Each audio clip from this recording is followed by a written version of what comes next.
Bueno, buenas tardes a todos y a todas. Les agradezco mucho, especialmente a la organización, por habernos invitado.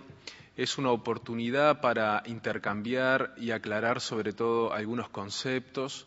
Hace una semana, más o menos 2 semanas, hicimos algunos anuncios desde el Ministerio de Trabajo que generaron muchas consultas y también quizá algunas dudas. Entonces esta es una buena oportunidad para quienes están en el ámbito de la empresa poder de alguna manera conocer de primera mano cuál es el proyecto de la Inspección de Trabajo con respecto a este tema y en todo caso, y si nos da el tiempo, poder intercambiar un poco.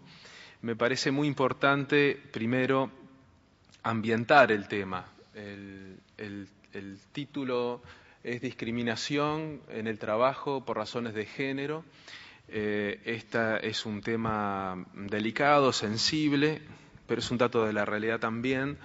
Por eso creemos que como primera medida debemos intercambiar un poco o dar a conocer a partir de qué definiciones nos manejamos. La discriminación, de acuerdo a la Convención sobre la eliminación de todas las formas de discriminación contra la mujer, representa un hito histórico en la protección de los derechos de las mujeres. Fue aprobada en el 79, fue suscrita en el 79 y aprobada, entró en vigor en el 81 en Uruguay. En el artículo primero ya hace de alguna manera una definición sobre lo que se quiere de alguna manera significar con discriminación contra la mujer. Se refiere a toda distinción, exclusión o restricción basada en el sexo que tenga por objeto o por resultado menoscabar o anular el reconocimiento, goce o ejercicio por la mujer, independientemente de su estado civil, sobre la base de la igualdad del hombre y la mujer, de los derechos humanos y las libertades fundamentales en las esferas político, económica, social, cultural y civil o en cualquier otra esfera. Yo estoy seguro de que cualquiera de nosotros lo hubiera redactado diferente, pero así son algunas normas y sobre todo las que emanan de organismos internacionales. Créanme que a veces es muy difícil llegar a los consensos en cuanto a los términos para que abarquen a todas las sensibilidades. Entonces, ese texto un poco crudo de leer efectivamente contiene todos los elementos a los que nos referimos. En cuanto al género, como ustedes saben, hemos ido hacia un concepto, se utiliza para referir a las relaciones entre hombres y mujeres, es decir, el conjunto de ideas, prescripciones y valoraciones sociales sobre lo masculino y lo femenino. El género como concepto es distinto al sexo, aunque se relaciona con este. Es decir, mientras el sexo se refiere esencialmente a lo biológico, el género se refiere al comportamiento que se espera de los sexos. El concepto de género es entonces construido, es aprendido y por lo tanto no es fijo, es producto de la cultura, es variable en el espacio y en el tiempo. Los conceptos que se utilizan para el análisis de esta cuestión de la discriminación por razón de género, que ustedes van a encontrar en diferentes literatura o en las expresiones de los diferentes actores políticos, sociales. Uno es la segmentación horizontal, que se refiere a la concentración que se produce en determinadas ocupaciones, por ejemplo, la presencia preeminente de la mujer en el trabajo doméstico o la presencia preeminente del hombre en el trabajo relacionado con la industria de la construcción. La segmentación vertical, que refiere a la situación que se da cuando ciertos grupos, mujeres, jóvenes, afrodescendientes, etcétera, se concentran en puestos de trabajo de baja remuneración. Tiene relación con el anterior, pero ya en un sentido vertical. Techo de cristal, hay bastante literatura con respecto a este tema, y refiere a esa barrera invisible que opera en un momento determinado y que resulta difícil franquearlo. En muchos casos se genera a partir del convencimiento y prejuicios de empleadores en cuanto a la capacidad de determinados grupos. Por ejemplo, de que la mujer pueda liderar determinados emprendimientos o de que pueda ser apta para realizar determinadas tareas donde tiene preeminencia de repente lo físico, etcétera. La discriminación indirecta también es otro concepto y se refiere a la discriminación camuflada, que le llamamos, que es la que no surge directamente o es tan explícita, es la más frecuente y se da, por ejemplo, cuando se hace un llamado o se publica un aviso con un lenguaje referido, por ejemplo, exclusivamente a lo masculino o ambiguo, no inclusivo, lo que hace pensar que una mujer no se puede presentar. Esto sucede también en las entrevistas de trabajo y también sucede a la hora de evaluar a las personas para acceder a determinados cargos. Algunos datos sobre la realidad nacional, porque si no pareciera que estamos de repente abordando una temática que podría no merecer la atención o no fuera un problema real. Bueno, de hecho, la brecha salarial entre hombres y mujeres es histórica y estructural en nuestro país. De acuerdo a un documento de trabajo que elaboró el BID en el año 2009, ya en aquel entonces, después de Brasil, Uruguay era el país con mayor brecha salarial entre hombres y mujeres, lamentablemente, y el estudio marcó un promedio importante en Latinoamérica del 17%, Brasil estaba en el 29,7% y Uruguay en el 26,3%. En virtud de que en los últimos años se sucedieron cambios importantes en el mercado de trabajo, estos datos tienen que analizarse obviamente en términos relativos. De hecho, hoy día tenemos algunos datos, allí están referidos los organismos que los han producido, pero como se dan cuenta son del año 2008, 2009 y 2010, por lo tanto hay que tomarlo en términos relativos. Pero igual, sin duda, esos estudios y algunos datos de la realidad hoy, incluso los que de alguna manera se constatan a través de la fiscalización de la Inspección de Trabajo, podemos afirmar de que efectivamente la brecha salarial y la desigualdad continúa en guarismos importantes.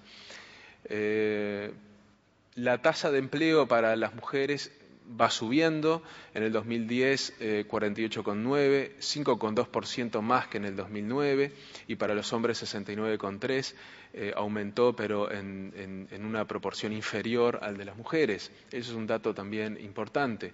Según los datos del 2008, las mujeres se concentran básicamente en tres grandes ramas de actividad: comercio, hoteles y restaurantes, está mal escrito ahí, servicio doméstico y servicios sociales de salud. Las mujeres están en situación de mayor subempleo que los hombres, 10,5% y 6,9% respectivamente, año 2010.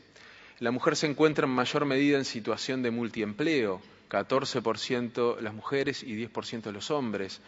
Esta brecha aumenta en Montevideo. Las mujeres le dedican al trabajo no remunerado, nos referimos esencialmente a las tareas domésticas y al cuidado de terceros, 36 horas semanales y los hombres 16 horas semanales. Estas cifras y los conceptos abren un campo de trabajo y estudio muy complejo, dan cuenta de una desigualdad, pero nos introduce, no es el motivo de la conferencia de hoy, pero nos introduce en otras problemáticas que empiezan a ser estudiadas y abordadas de una manera mucho más integral y a fondo, como es la propuesta del Sistema Nacional de Cuidados, que tiene que ver con la efectiva inclusión de la mujer, que además se ha transformado en los últimos años en la reserva de alguna manera de trabajo imprescindible para desarrollar proyectos en el Uruguay. Estamos hablando de una cifra cercana a las 200.000 personas que están calificadas, pero que no se incorporan al mercado de trabajo por diferentes razones. Una de ellas, la más importante quizá, son estas cuestiones de las que estamos hablando. La discriminación por razón de género en lo que tiene que ver con los ingresos, en lo que tiene que ver con la posibilidad de movilidad y esencialmente lo que tiene que ver con las facilidades, ya que es la mujer quien carga esencialmente con algunas tareas que tienen que ver con lo doméstico, con la familia, etcétera.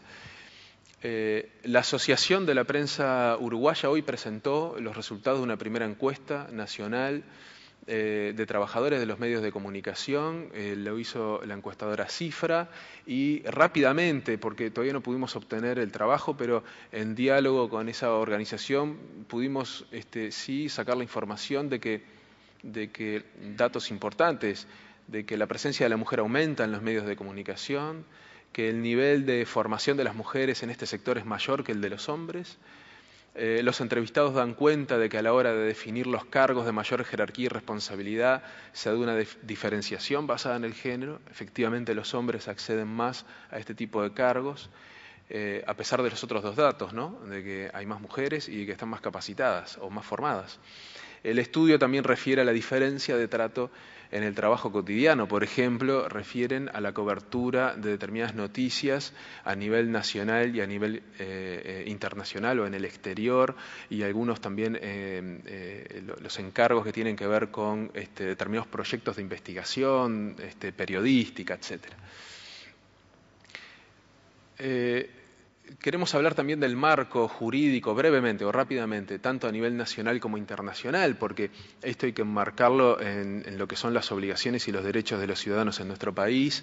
No es una cosa descolgada y hay abundante normativa de diferente orden jerárquico, porque alguien podría pensar, bueno, es necesario más normativa. Tenemos un reflejo los uruguayos a cualquier cosa ya pensar en dictar una ley. Yo, siendo abogado y hoy en día he sido legislador, creo que hay inflación de derechos, simplemente que lo que puede fallar un poco es lo que tiene que ver la efectiva aplicación de la norma. Por eso un gran desafío para la Inspección de Trabajo ahora, después de la abundante normativa en materia laboral del periodo pasado, es poder hacerla efectiva, transformarla en derecho efectivo y vigente. La Convención sobre la Eliminación de todas las formas de discriminación contra la mujer del año 79 ya nos daba este primer artículo complejo, que ya lo leímos, así que no lo vamos a hacer de nuevo, pero que de alguna manera establece un paradigma en materia de discriminación importante. Luego también el Convenio Internacional de Trabajo número 100, que tiene que ver con la igualdad de remuneración en la mano de obra masculina y femenina por un trabajo de igual valor. Esto a veces se traduce en la máxima a igual trabajo, igual remuneración, que se presta a equívocos, pero que esencialmente es eso. El convenio número 111, relativo a la discriminación en materia de empleo y ocupación. El 156, sobre los trabajadores con responsabilidades familiares. La Constitución de la República, bueno, no le voy a leer estos artículos que todos conocen muy bien en cuanto a las garantías que debe brindar el Estado en el ejercicio de determinados derechos fundamentales y la especial protección del trabajo que debe brindar el Estado y el ordenamiento jurídico. Las normativas de rango legal, que son las que han ratificado los convenios internacionales de trabajo a los que hemos referido, pero también leyes específicas nacionales que han sido precedidas de un debate interesante, como la 16.045, que prohíbe toda discriminación que viole el principio de igualdad de trato y oportunidades para ambos sexos en cualquier sector. La 17.817, lucha contra el racismo, la xenofobia y la discriminación. La ley 18.104, igualdad de derechos y oportunidades entre hombres y mujeres en la República. Un decreto del 2007 aprobó el Plan Nacional de Igualdad de Oportunidades, Derechos y Políticas Públicas hacia las Mujeres, y el artículo 2, el decreto reglamentó el artículo 2 de la ley referida antes y establece o dispone que el Estado tiene que adoptar medidas necesarias para asegurar eso.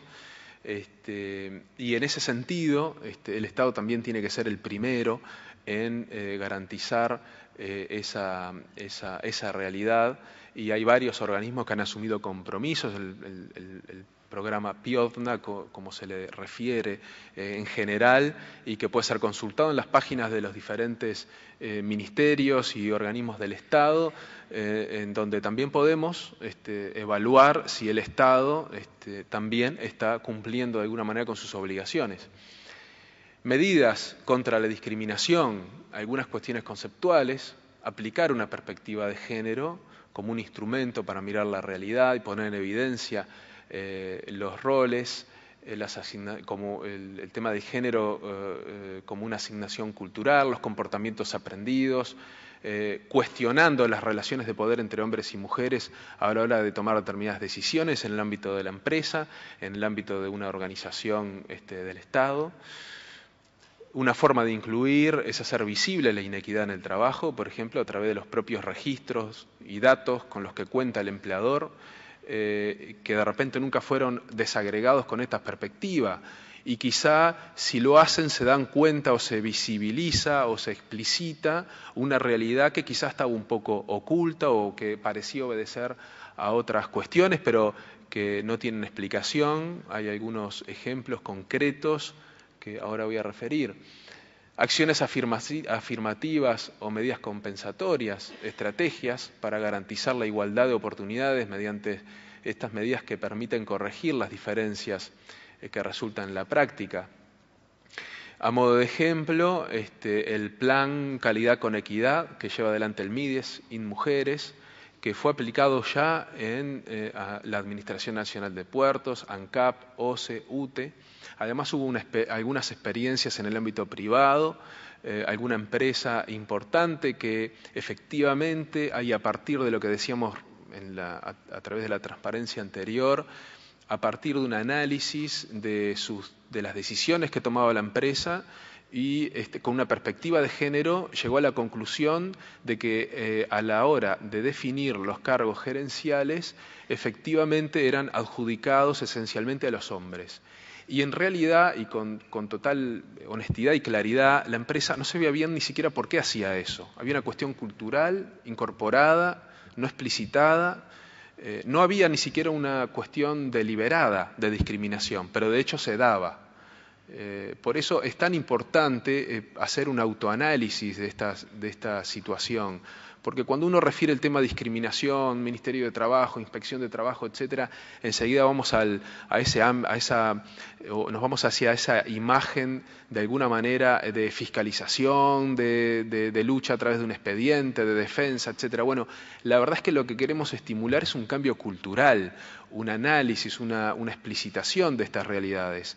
Y podemos decir con tranquilidad, aunque no estoy autorizado por diversas razones a presentar esa experiencia concreta, pero que sí existe, en una empresa que se dedica al comercio en nuestra plaza, efectivamente y con sinceridad, a la luz de las investigaciones que se realizaron, tomaba decisiones netamente discriminatorias hacia la mujer en los cargos gerenciales sin siquiera una explicación. Es decir, por una cuestión cultural incorporada, ni siquiera por una acción deliberada. Por eso hay que estimular mucho el análisis de esta realidad, porque además creemos que no solo se mejora en calidad, sino que también termina siendo un elemento muy positivo para la empresa. Precisamente en el marco de la responsabilidad social empresarial, adoptar estas políticas pone a la empresa en mejores condiciones de competitividad. Además de cumplir con un imperativo ético, hoy sabemos que el consumidor marca mucho la cancha en estas cuestiones. Hoy sabemos que algunos consumidores, a la hora de elegir algunos productos, quieren saber cómo esa empresa trata a sus trabajadores, si es cumplidora de los laudos, si es cumplidora de las normas de seguridad y salud, no solo sanitarias en cuanto a los productos, sino también la seguridad y la salud y medio ambiente de trabajo de quienes se desempeñan en ese emprendimiento. Y todos sabemos que es un valor agregado incorporarle determinados sellos de respeto a la normativa nacional e internacional y también el cumplimiento de algunos imperativos éticos como lo es la equidad y la igualdad entre los hombres y las mujeres. Así que nos parece que por ahí también hay una veta de trabajo bien importante. Y nos pareció interesante esta definición que hace una profesional que trabaja para el PNUD, en donde refiere a que se trata entonces de advertir acerca de la responsabilidad necesariamente compartida de los diferentes agentes, hogares, mercado, Estado, para asegurar la reproducción social en las mejores condiciones, atendiendo a los objetivos del desarrollo humano, que como ustedes saben, a nivel nacional y a nivel internacional se van fijando metas. Y ahora lo que ha generado también un poco de muchas preguntas y muchos interrogantes, pero que queremos explicitarlo aquí, que son los proyectos de la Inspección de Trabajo en esta materia. No solo venimos de un proceso de capacitación del funcionariado, tanto sean inspectores como el cuerpo de abogados, hasta el personal administrativo, en todas las formas de acoso y discriminación, en un convenio con la Facultad de Psicología. y obviamente, de acuerdo a la normativa vigente, la inspección tiene competencia en el control del cumplimiento y de las buenas prácticas de normativa y del cumplimiento de las buenas prácticas, las normas que referimos recién. Y actualmente la inspección ante una denuncia obviamente procede a generar un expediente de hacer una investigación, pero sin perjuicio de esto, el proyecto, lo novedoso quizá, es que se incorpora a la actuación regular de la inspección, de los inspectores, un análisis para detectar si existe discriminación por razón de género o no. ¿Qué quiere decir esto? Va a consistir básicamente en la realización de un análisis en esta perspectiva. Por ejemplo, cuando vamos a hacer un análisis a partir de una denuncia o de oficio, un estudio de laudo y categoría en una empresa, bueno, ahí se puede, por ejemplo, determinar que las personas que están mal categorizadas o se incumple con los laudos son esencialmente las mujeres. Y esto no es descolgado, nos hemos encontrado con situaciones en ese sentido. O incumplimientos salariales diversos. Cuando vamos a una empresa, de repente se hace una fiscalización, una investigación en cuanto al cumplimiento de la normativa general y ambiental. Y cuando pasamos raya, hacemos un análisis último, uno se da cuenta que, teniendo en cuenta la proporción entre hombres y mujeres, etcétera, todos los recaudos que los sociólogos y los técnicos indican, uno descubre que la mujer es básicamente la destinataria de los incumplimientos en su mayor proporción. Acuerdos referidos, por ejemplo, a la fijación de las licencias, formularios y requisitos para el ingreso al trabajo o para la movilidad interna. Hoy nos referíamos las cuestiones que están explicitadas y son directas, pero también las que están camufladas. Los requisitos y aspectos considerados para el ascenso, a que nos referíamos recién. Entonces lo que se busca es detectar lo que decíamos recién, esas diferenciaciones que generan o que explicitan de alguna manera la inequidad o la discriminación por razón de género. Yo quiero hacer una aclaración. Obviamente el empleador o la empresa obviamente puede, el empleador tiene la libertad de establecer diferencias salariales o compensaciones basados en determinados elementos objetivos, por ejemplo, la calidad del trabajo, la formación, la capacitación, bueno, la proactividad en la tarea, por ejemplo, haciendo un análisis del ausentismo y promoviendo la asistencia a trabajar y la falta de ausentismo, etcétera. Eso es legítimo, se da en la práctica y es bueno. Ahora, cuando el elemento de discriminación en materia salarial o a la hora de la movilidad interna tiene un elemento ilegítimo como puede ser la simple razón de ser mujer u hombre, pero en general se da hacia la mujer, obviamente, ese es un elemento ilegítimo que de acuerdo al cuerpo normativo que repasamos debe ser corregido y eventualmente expone también a la empresa a una doble condena, uno a multas y otro la condena social, de alguna manera, por adoptar este tipo de actitudes. Entonces nos parece muy importante, más allá de que en la inspección ahora se va a llevar a cabo este proceso que obviamente va a correr por cuerda separada de las cuestiones que se investiguen en las diferentes empresas y bajo las garantías del debido proceso y del intercambio, como decía hoy, incluso en una empresa privada, en donde rápidamente el empleador asumió una realidad en esa empresa. Se pudo constatar que no había una actitud deliberada de discriminación, tuvo una actitud proactiva o propositiva en la corrección rápida de esas situaciones y obviamente se encaminó a través de un procedimiento normal y nada violento, como a veces parece referirse a las cuestiones que tienen que ver con la inspección. Nosotros lo que queremos estimular a partir de esta conferencia y de diferentes acciones de sensibilización, además de la fiscalización, es un cambio cultural, una toma de conciencia de esta realidad que efectivamente se da y que se merece, sin lugar a dudas, tanto de empleadores como de trabajadores y del Estado, una atención especial.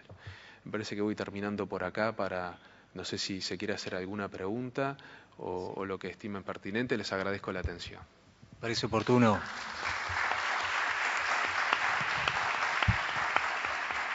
Abrir entonces, dada la buena disposición de Roballo, el espacio para preguntas, si es que las hay con respecto a la exposición. Pensando en la realidad en la que nos toca vivir, en algunas empresas, no sé si eso lo tienen en cuenta ustedes, sobre todo para la aspiración a cargos gerenciales, la matrícula universitaria, hay profesiones que son más, están más llenas de varones y profesiones más llenas de mujeres. Esto está cambiando en el último tiempo, pero en la empresa donde yo trabajo, por ejemplo, gerente mujer, hay una sola y soy yo, pero soy psicóloga. Hay más psicólogas que psicólogos. El resto son agrónomos y no hay muchas mujeres agrónomas. Digamos que en otra época no había mujeres. Hoy día está cambiando la matrícula en la universidad. Entonces tal vez esas cosas habría que tenerlas en cuenta, porque ese no es un tema de discriminación, sino de posibilidades. No se presentan mujeres a los llamados. Y no es por cómo estén escritos o porque, digo, no, o sea, pregunto si eso se pone arriba de la palestra, ¿no? Sí, efectivamente, porque si no estaríamos produciendo información o haciendo afirmaciones equívocas o que no se corresponden con la realidad. Por ejemplo, afirmar que en la industria de la construcción hay discriminación hacia la mujer no es tan fácil. No es tan fácil. Sin embargo, sí sabemos que a partir de la ley que estableció la ley de peones prácticos, que se le denomina en general, que establece los sorteos, la ley de peones prácticos. Para tareas no calificadas se hacen sorteos en donde participan mujeres. Bueno, hemos venido constatando en la inspección que para tareas que pueden realizar perfectamente, en general las mujeres no son aceptadas, incluso cuando pasaron por un sorteo oficial a través de la Dirección Nacional de Empleo, y el empleador queda obligado a tomar un porcentaje de esa bolsa de trabajo y igual no lo hace. Para tareas que pueden efectivamente cumplir las mujeres. Es decir, se tiene en cuenta, por supuesto, ese elemento. Podría dar muchos ejemplos en ese sentido, pero efectivamente hay tareas altamente feminizadas. Sin embargo, quienes ocupan los cargos de dirección son hombres. Eso se da también en la realidad. Ahora, esas variables sin duda tienen que estar bien administradas y estudiadas, porque si no estaríamos haciendo afirmaciones o dando información equívoca. Hola, ¿qué tal? A mí me interesa una pregunta que yo estuve casi 10 años en España, ahora estoy volviendo a Montevideo desde diciembre, y con respecto a las mutuas, a las mutualistas, en tema de discriminación de la mujer cuando va a ingresar.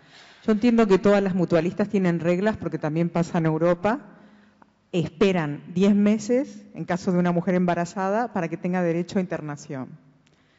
Pero me estoy enterando de que cuando una mujer llena los formularios para ingresar en la mutua, en caso de que esté embarazada, ese puede ser un factor para que la rechacen en la mutua. Esto me parece gravísimo, porque que no quieran que tenga que cubrir los gastos de su internación, bueno, es una regla mercantil y bueno, pero que se le rechace porque esté embarazada, me parece que ahí se podrían hacer cosas desde el gobierno importantes, porque si no, esa mujer nunca va a tener derecho a internarse en una mutualista privada y siempre va a tener que estar en salud pública, cuando quizás quiera acceder a los medios, incluso si necesita pagar su internación, ¿no? Como embarazada, en caso de que no entren dentro del periodo reglamentario que exigen. Pero esto es lo que yo observaba. La regla de 10 meses, bueno, es una regla que se puede estar de acuerdo o no, pero la regla de rechazar porque se está embarazada, ¿qué opina la Inspección General del Trabajo sobre eso? ¿Qué puede hacer? Bien. En cuanto a las posibilidades de que la mutualista rechace a determinados, digamos, personas que se quieren afiliar, no me voy a referir mucho porque tengo un conocimiento limitado en ese sentido. Lo que sí podemos visualizar o ver es que a partir del Sistema Nacional Integrado de Salud y este largo proceso de ponerlo en funcionamiento, creemos que esas cosas se van a ir corrigiendo. Pero en cuanto al otro tema, que es la de declarar o expresar a través de un formulario de inscripción para tratar de calificar para un trabajo, etcétera. Bueno, eso fue objeto del debate del año pasado aquí en Uruguay, porque la Inspección de Trabajo ya tenía resoluciones que sancionaban a empresas que en su formulario de trabajo exigían el test de embarazo o declarar si se estaba embarazado o no. Incluso en algunos formularios refería a que la persona que diera una información que no se correspondiera con la realidad, es decir, si decía que no estaba embarazada y luego se descubría que estaba embarazada, eso podría meritar, obviamente esa cláusula es nula, pero de hecho funcionaba, porque después el complejo camino de reclamar es muy difícil. Además opera lo simbólico de que firmé, declaré una cosa y después no era así, en fin.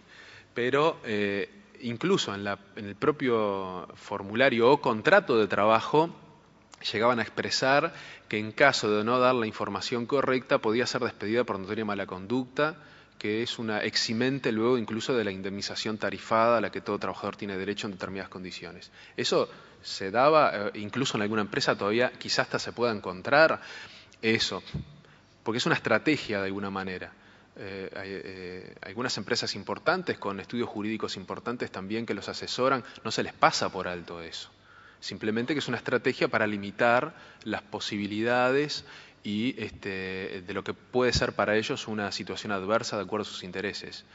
Ahora, la inspección venía analizando algunos formularios, algunas situaciones concretas y venía intimando la corrección y sancionando.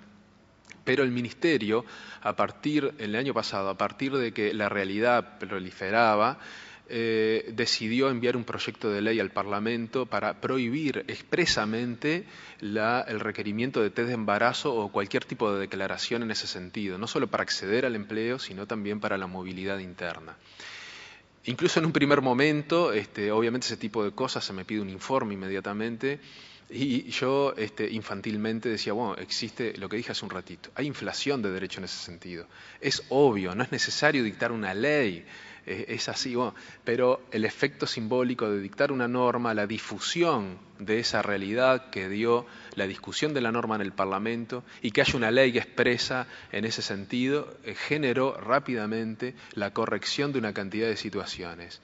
De hecho, y en contacto con asesores de cámaras empresariales, por ejemplo, nos han reenviado a nosotros mails en donde los asesores jurídicos, a partir de la sanción de la ley, sí determinan que, bueno, que ahora sí hay que sacar esas cláusulas de los formularios y de los contratos de trabajo. Es decir, que mientras no se dictara la ley, a pesar de que en función de la normativa vigente en el Uruguay, tanto de rango internacional como nacional, de todas formas se mantenía ex profeso y con la clara intencionalidad de limitar esas posibilidades. Así que en el debate interno sobre la inflación de derechos o sobre la aplicación de las normas perdí, pero me quedé contento porque se limitó rápidamente esas posibilidades que se daban en la realidad. Hasta el año pasado. Ya, el señor. Bueno, después, sí. Buenas tardes. Un comentario y pregunta simultáneamente. En cierta forma comprende la generalidad de la ley porque yo trabajo en la salud y por lo tanto sí tenemos predominio de mujeres, es un hecho. Y también tenemos cargos gerenciales y de jefatura, diría, bastante proporcionales a la masa total de personas. Ahora, y no pretendo con esto decir que esto es representativo estadístico, pero hicimos un análisis, y lo hemos estado haciendo hace mucho tiempo, sobre el ausentismo, que es una de las variables que tú mencionabas como justa a manejar por parte de la empresa. Con carácter general, el ausentismo debido a accidentes es mayor la proporción de hombres que de mujeres. No demasiado, pero es mayor la proporción de hombres que de mujeres. En cuanto hace a enfermedad, es muy similar, podríamos decir que técnicamente es equivalente. En lo que hace a sanciones por inconductas y lo demás, es sensiblemente un poquito mayor de hombres que de mujeres, pero ahí, tampoco es muy sensible. Cuando vamos a temas de inasistencia por problemas familiares y enfermedades familiares y otros, la inasistencia de las mujeres duplica o más la inasistencia de los hombres. Digo, eso obviamente está, supongo yo, relacionado con el tema de las 36 horas y de las 16 horas y todo lo demás, pero es un hecho real. O sea, yo me sentiría muy mal si mañana alguien viniera a decirme de que en mi empresa quizás estamos discriminando a una mujer porque por su género y no por el hecho de que cuando tú necesitas una dedicación determinada para una tarea es en algunos casos más confiable por determinados factores un hombre que una mujer. Será por factores culturales que ojalá cambien el mes que viene o el año que viene o cuando sea, pero hoy por hoy es una realidad, es un hecho. Bueno, efectivamente, le agradezco la intervención porque de alguna manera pintó muy bien lo que se da en términos generales. Precisamente, y en este último punto quizá, porque el otro tiene que ver con otras cuestiones, aunque si es así que tanto por accidentes como por sanciones hay preeminencia de los hombres, no digo en su empresa, pero en general podríamos decir que es así, igual acceden a mejores cargos o hay una diferenciación salarial más beneficiosa para el hombre. Entonces es una contradicción que evidencia lo que estamos planteando. En cuanto a las inasistencias, es un tema bien delicado y complejo, no lo podemos tratar en términos simplistas, y efectivamente se da así, pero de hecho se está dando un elemento de discriminación que tiene que ver con la especial carga que tiene la mujer por cuestiones culturales en nuestra sociedad. Entonces es un gran desafío, es un gran desafío, una realidad que tenemos que abordar y, como decíamos hoy, citando a esta técnica del PNUD, ahí todos tenemos una cuota de responsabilidad, todos tenemos una cuota de responsabilidad. No le podemos pedir a la empresa que lo resuelva exclusivamente, no le podemos pedir a la persona que lo resuelva exclusivamente, ni al Estado. El Estado ahora está en un proceso de discusión para abordar esta temática y que tiene que ver con lo que ya lo mencioné, ustedes habrán escuchado, lo que tiene que ver con el sistema de cuidados. Sistema de cuidados que tiene que ver básicamente con los niños, niñas y adolescentes y las personas mayores de edad e incapaces.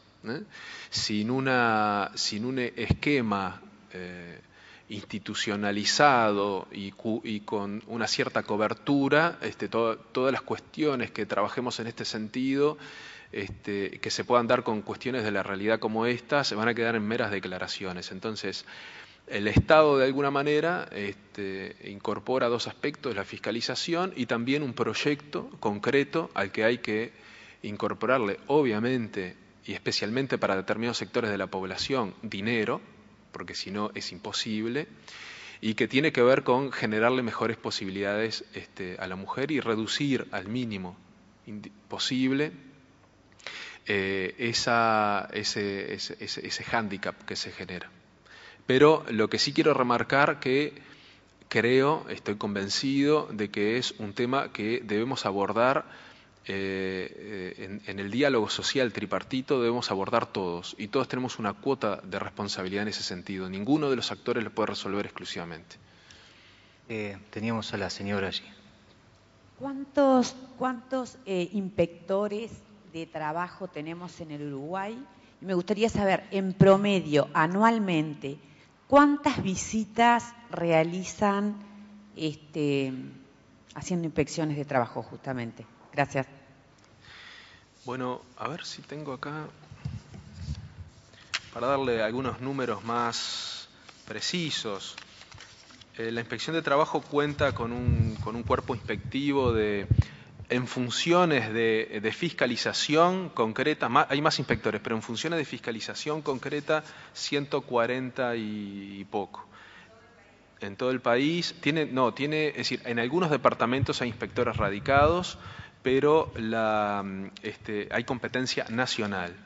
No estamos ni en Brasil ni en Argentina, en pocas horas estamos en cualquier punto del país. Eso demanda un esfuerzo importante, pero también sabemos que un inspector que se desempeña en 33 o Flores, no es tan fácil realizar la acción fiscalizadora al carnicero, al que le compra la carne, o al verdulero que su hijo va conjuntamente con el de esta persona a la enseñanza. Entonces, hay razones de buena administración en ese sentido para no proceder a una descentralización en todos los departamentos. Pero yendo a los números, por ejemplo, algunos números que... por ejemplo, consultas se procesaron, en la oficina de consultas de la Inspección de Trabajo, casi 10.000 consultas en el 2011. En cuanto a... tengo muchos números aquí, pero no quiero de repente aburrirlos, pero solo de la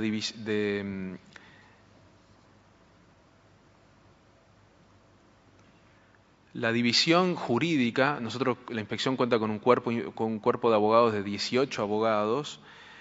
Los abogados tuvieron actuaciones en expedientes, 30.686 actuaciones en los expedientes, intervenciones en los expedientes. Ahí se va dando cuenta también de los miles de expedientes que tenemos. Se presentaron 1.109 demandas por cobro de multas impagas.